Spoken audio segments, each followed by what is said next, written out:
Hi everyone, and welcome to another apartment building video. So today I'm making an apartment for the fashion district that is very light and modern, hence the name. I wasn't really sure what to call the apartment, so I just went with that, which works. But this is another apartment for my city living let's play, and it's for two roommates named Nicole and Chloe. And I made this apartment for them because in the let's play, one of the Sims, Nicole, recently came into a bit of money, so I wanted to move them out of the crappy apartment that they're living in and into a much nicer one, because before they were living in the one apartment in the fashion district in the other building here in the fashion district that had the needs TLC traded, and that trade, I mean, it adds a nice gameplay challenge, but it does drive me nuts a little bit because everything's breaking all the time. It just gets really, really annoying, and it's kind of a crappy apartment too, so yeah, definitely felt like it was about time for change and for them to move into a nicer place. Although this apartment does have its troubles as well because it does have that quake zone trait. I'm not sure if that's a trait that could be removed or not. I didn't check, but I think it's permanent. Not really sure, but that should be fun to deal with. And I actually saw an earthquake in this game for the first time when I was getting the video clips for the end of the video because I was trying to get all the camera angles and stuff, and then all of a sudden the camera just started shaking. I was like, wait a minute, what the hell's going on? And then I realized there was an earthquake in the game, so that surprised me a little bit. But that's actually pretty much the same reaction I had the first time I experienced an earthquake in real life, because there was that one earthquake that hit the East Coast, I think it was like 5 or 6 years ago. It was in 2011, I believe. Yeah, because if you lived on the East Coast during that time, you probably remember it. But yeah, when that was going on, I was eating lunch at Subway with a friend, and I was just sitting there talking to her, and then all of a sudden the ground started shaking a bit, and there's a little bit of rumbling, and over here we do not get very many earthquakes at all, so my mind just couldn't really comprehend that this was what was going on because, you know, I've never experienced an earthquake before, at least not one that I could remember. I think there was one when I was really young, like 2 or 3, but obviously I don't remember that.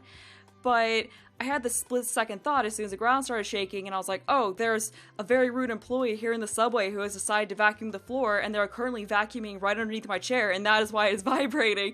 So then I turned around to see this imaginary subway employee who was being so rude, and there was no one behind me, and I was like, wait a minute, I think this is an earthquake. And my friend and I were just kind of looking at each other, like trying to figure out if the other one was like experiencing this too, and they were just kind of like, I think this is an earthquake.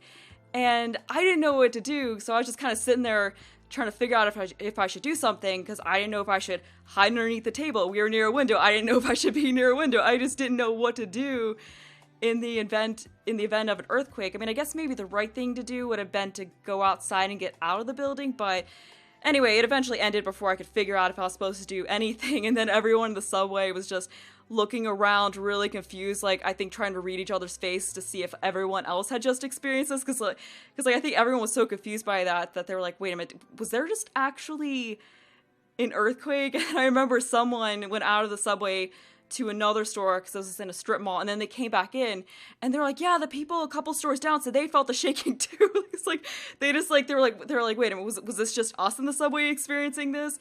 And then eventually the TV changed to the breaking news saying that there was an earthquake going on, so we're just like, okay, yeah, that was actually an earthquake. But it wasn't really that bad of an earthquake, or at least not where I was. I think it was, I don't remember the magnitude of it, but it was a lot worse near the epicenter, because I know, like, there's parts of buildings that crumbled off near the epicenter, and then also some of the monuments in Washington, D.C., like the Washington Monument, were damaged. So yeah, it definitely was worse closer to the epicenter.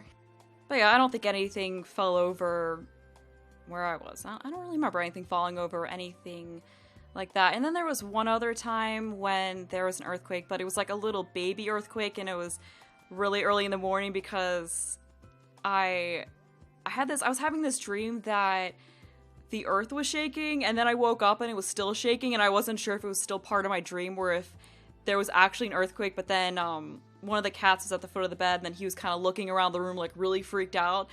So I was like, okay, I guess something did happen. And then later on I looked to see if there was actually an earthquake, and then there was like a really minor earthquake where I was. So that's not quite as exciting as the subway earthquake story, but yeah, so I guess I've experienced 2 earthquakes in my lifetime that I can remember. So yeah, exciting stuff. But as far as the apartment goes, as you can see, it's very light and bright. Because the apartment that these two had before had a very light color scheme to it, so I just wanted to keep that with this apartment, and I like how it turned out. It's not a color scheme I typically go for, because I usually go for, I guess, richer woods, like dark and medium woods, and then oranges and blues and greens and reds and colors like that. Like, if you look at the last two apartment builds I did, the Bohemian apartment and the Geek apartment, those are kind of the color schemes that I tend to go for more than this, so yeah, a bit different than what I usually do, but I've actually been I've been in kind of a light interior mood recently, because the last build I did, which was the Cape Cod Charmer renovation video, that build had a lighter renovation, had a lighter interior too, so yeah, I guess I'm going through a little bit of a phase with that, but it's always good to do something a little bit different. Oh, and the apartment I used for this is 701 Zenview, and it has 2.5 bathrooms and 3 bedrooms. And I know 2.5 bathrooms might be a little excessive for this apartment, but I really wanted to have 2 upstairs, and then I figured it'd be handy to have another toilet downstairs, and also it helps to give a little more separation to the kitchen area, because I feel like it looked a little bit off with everything completely open to each other, like it's just this open blob of a room, so I just wanted to give the space a little bit more separation, because I guess, you know, when you have the extra walls and stuff, and it gives the space a little more shape and character, I suppose.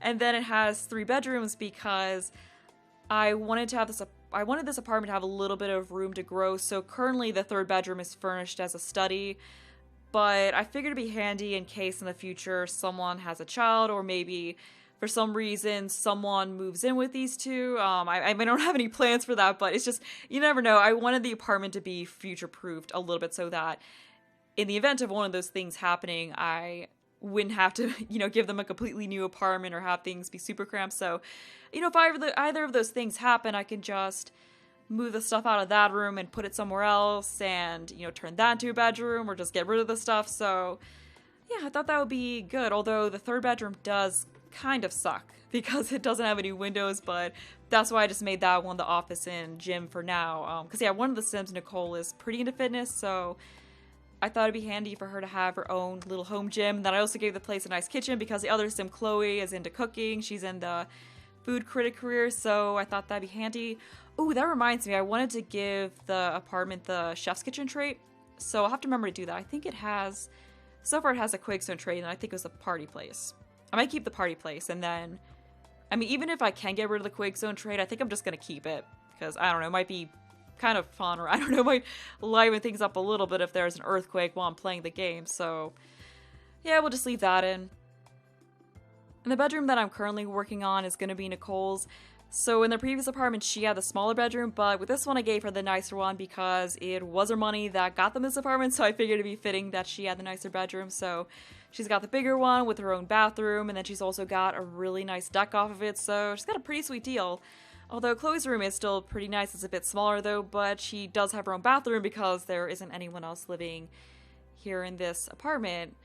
So yeah, we're just finishing up Nicole's room now. I don't know, I was pretty simple with the furnishing of these bedrooms just because there wasn't really a whole lot of space to fit stuff in here because there's, we got the closet door, the door going into the room, the bathroom door, so there just wasn't really a whole lot of walls to fit stuff in again, and I just felt like for this apartment, a more simple style of furnishing in parts of it, or at least for the bedrooms, looked a little bit better rather than just making it really cluttered, because I just wanted this apartment to have a very, I guess, kind of calming and peaceful look to it with all the lighter colors, because I used a lot of pastel colors in it and stuff like that. Although at first this bathroom I went a little bit darker with, but I did go back and change the blue that I used on the wall in here, because when I was looking at the whole apartment I realized that that wall color didn't exactly go with the vibe of the rest of it. I do like how that blue looks with the shower curtain though, so I think that's a color scheme I might use in another bathroom, because it does work pretty well. Yeah, so now we're on to Chloe's bedroom, and I took a whole 1x4 area of this room with a closet, which I probably shouldn't have done because the room wasn't that huge to begin with, and then I just removed 4 tiles from it, but I really like the look of having a closet here, and plus I was admittedly a bit tired when I was furnishing this part of the apartment, and I just like the idea of sticking a closet in and having it be less that I had to worry about furnishing it. And I mean, I probably shouldn't work on apartments when I'm really tired, but yeah, I don't know. I was in the mood to work on it, but then I was tired at the same time, so I just did anyway because I was doing this because a few days ago when this is going up, and I was really tired because I had to get up at 5 in the morning once again for work because it does happen sometimes. I know I've talked about that in other speed builds before, but yeah, usually I work 9 to 5 type hours, but then there's some days where I have to get up really early and work different hours to go to sites and that sort of thing. Because I don't think I've given like the gist of what the company I work for does, but basically they're a company that does a lot of contracting work. So rather than having their own line of products, other people will come to us and say, hey, we need a machine or a part that does this. Can you design it for us? And then another thing that we do is provide ongoing support for this one large machine, a large automation machine that already exists. So basically that just means that the company who owns that machine will come to us and say, hey, we noticed this one part is breaking on a bunch of different machines. Can you fix that for us? So then we have to try to figure out why it's breaking so much and then what we can do to fix it, like whether we just need to make whatever materials used on it stronger and that sort of thing. So we just provide engineering support for that particular machine. So that's mainly what I do. So usually when I'm going to these sites, I'm going there to either install or take out one of these modifications, because usually we install them on one test just to make sure everything works before it gets pushed out to everywhere that that has these machines. So yeah, not the most exciting thing, but it can be kind of interesting sometimes. And it is nice to go out to the sites because it's a little bit of a break from being in the office, because it does get kind of boring being cooped up in the office all the time. But the downside is that the maintenance hours are really early in the morning, so you have to get there at 6 or 7 in the morning, and I'm not used to getting up that early, so I'm just always super tired after I do that. But then again, there are some people who get up at 5 in the morning on a regular basis, so it's something a lot of people have to deal with, but not something I usually do. And yeah, while earlier this week I got up at 5 in the morning, there was a day last week where I worked until 5 in the morning, because what happened with that was we're doing testing on this, another modification for this machine, and for that we have to do the running late at night for some reason. And usually there's someone else who covers this testing, but they're on vacation, so I got a text message. Yeah, it was on a Monday, so I got a text message last Sunday from one of my coworkers saying, hey, can you cover this test run shift? It starts at 7:30 p.m., goes to 1 or 2 a.m., and I screwed up my sleep schedule a little bit over the weekend. I stayed up a little bit too late, so I wasn't really looking forward to trying to go to bed at 11 Sunday night anyway, so I was like, hell yeah, I like the idea of just getting to stay up till 2 and chill around the house all day on Monday, so yeah, and I figured I'd be fine, because I've been staying up till 2 in the morning anyway, so I figured, that's gonna be no problem. But then I got there and I was talking to the person I was working with, and I was like, oh yeah, so this is going to be done by 2 in the morning, right? And he was like, yeah, if we're lucky. And then it ended up getting done at like 5 in the morning because stuff kept going wrong with the machine. They kept delaying us. And then at one point, they pulled the people who were operating the machine off of it, and they said it was going to be like 15 to 30 minutes, but it ended up being an hour and a half. So for an hour and a half, this is at like 1:30 in the morning, so I was already starting to get really tired. But yeah, for an hour and a half, we just couldn't really do anything, so it was a little bit frustrating. And then by the time we were done, it was 5 in the morning, and I was really, really tired. So then I went home and slept for about 3 or 4 hours. Then I went back into the office at 12, and then worked for like 6 hours, and then went home, and then I just ended up going to bed on my normal time. And then after that, I was fine. So yeah, that was exciting. But anyway, we're almost at the end of the video. So right now we're working on the deck that's off of Nicole's room. So I figured, her and Chloe can both hang out here. Yeah, I wasn't really sure what to put out here, so we just got some couches and chairs. I was going to put those gardening pots out here, but then I ended up just sticking a little 2-seater table out here instead. But yeah, that's just about it for the building part of the video. So if you want to download this, there'll be a description to do so, or a link to do so in the description. And if you want to find it in-game, there'll be stuff in there on how to find it as well. So yeah, I hope you enjoy the rest of the video.